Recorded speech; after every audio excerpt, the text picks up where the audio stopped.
Өсімдіктер бойының биік болуы оларға үлкен артықшылықтар береді. Күн көзіне жақын болу соның бірі. Бірақ сонымен қатар үлкен қиындықтар да туғызады.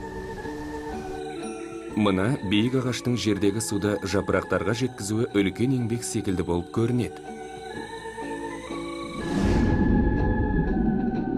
Өсімдіктердің су мен қоректік заттарды өз бойына тарататын түтікшелер жүйесі бар. Ксилема және флоема.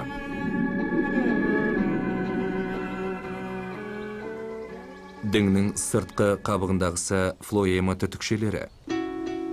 Олар жуандығы шаштан да жіңішке бола тұра, өзара тығыз орналасып, өсімдіктің бүкіл бойына таралған.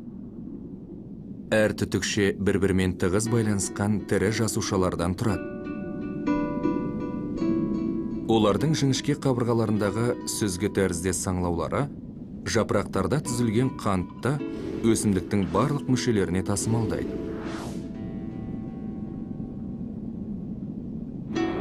Өсімдік сабағының ішіндегісі ксилема, жіңішке түтікше түзетін өлі жасушалар.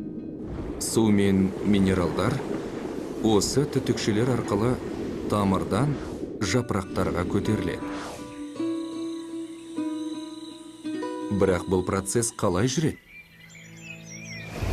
Терең жер астында тамыр ұшындағы жасушалар ылғал іздеп, топыраққа енеді. Жасуша ішіндегі су мөлшері топырақ құрамындағы судан аз болғандықтан, су тамыр ұшындағы жасушаларға осмос арқылы өтеді. Одан тамыр ішіндегі ксилемаға өтеді.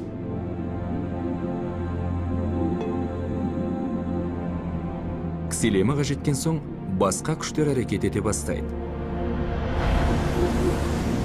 Бұл күш өсімдіктің ең жоғарғы бөлігінде пайда болады. Транспирация.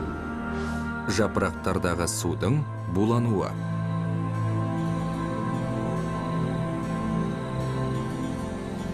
Жапырақ жасушаларынан қанша су буланып шықса, оның орнын толтыру үшін сонша су мөлшері ксилемадан алынады. Соның салдарынан ксилема суды тартатын сабан тәріздес жіңішке түтікшеге айналады.